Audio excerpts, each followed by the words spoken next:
It's a real pleasure and delight for me to be able to be here today and to wish young Devon happy birthday in your anniversary year. I had no idea that the organisation had been going for such a long time, and I think it is a real testament to the commitment of the voluntary sector in this county that we've actually got organisations around like Young Devon.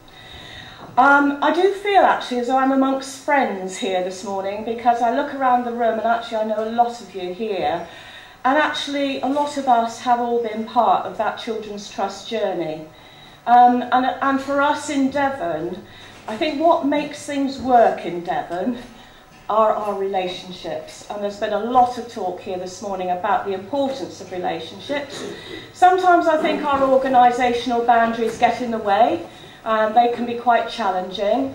And I think, as already has been acknowledged here this morning, we do face considerable changes ahead, particularly in terms of the role of the local authority.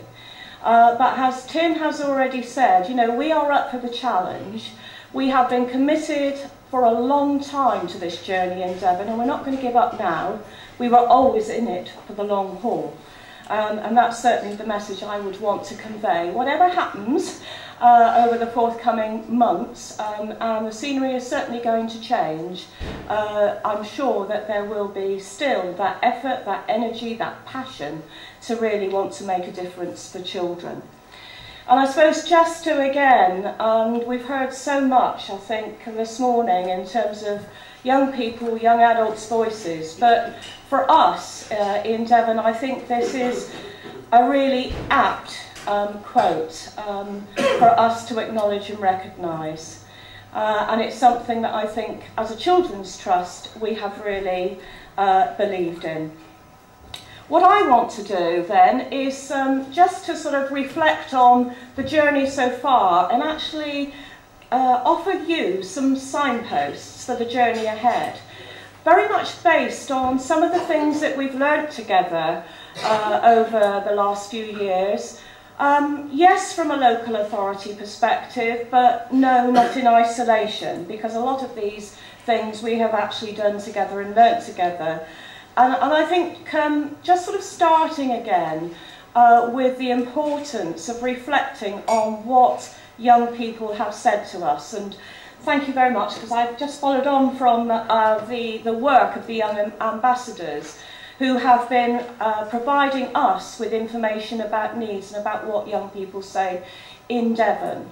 But one of the interesting things, I think, about listening to young people's voices and actually looking at some of the finer detail in that piece of work was actually recognising that there is also geographical variation in what young people say about what are the big issues for them living in this county. And so I think for me it's a combination of what those young people's voices are saying and telling us, but also in terms of how does that vary from place to place around the county. That might be a reflection of what services are available and how easy or not it is to access those services. So just sort of picking out a couple of examples. Yes, emotional health and wellbeing, a real theme and strand running right through. But actually what we were hearing very strongly was from North Devon were issues in and around homelessness, and homelessness has already been mentioned this morning. I want to talk a little bit about drawing on the theme of emotional health and well-being from both an individual perspective and also a community perspective, and to think a little bit about the big society and also about community resilience. And I'm going to do that in a bit of the context of some of the facts and figures, and this is where I am going to say something a bit about the role of the local authority. And just to give you some idea of the current spend of Devon County Council in relation to children and young people's services. And you will see the change in the amount we are spending from 2005 to the current year, but also how much of that spend we are increasingly spending in in the independent voluntary sector. And that has been a big shift. But we know that the challenges ahead are going to mean even bigger shifts, because in the future the local authorities certainly will be moving much more to an enabling role as opposed to a direct provider function. 12 million of that spend is currently spent in third sector contracts. So what does that tell us? Well, if you analyse how our spend is currently, most of our contracts are placed with a small number of organisations. I think therein, again, lies some of the challenge for us in terms of the big society. Certainly this year, there was a satisfaction survey that we circulated to the third sector on behalf of Ofsted. And actually, we had a very low rate of return, and we were concerned about that because, again, what did that actually say about the perceptions of the third sector in relation to working with the local authority?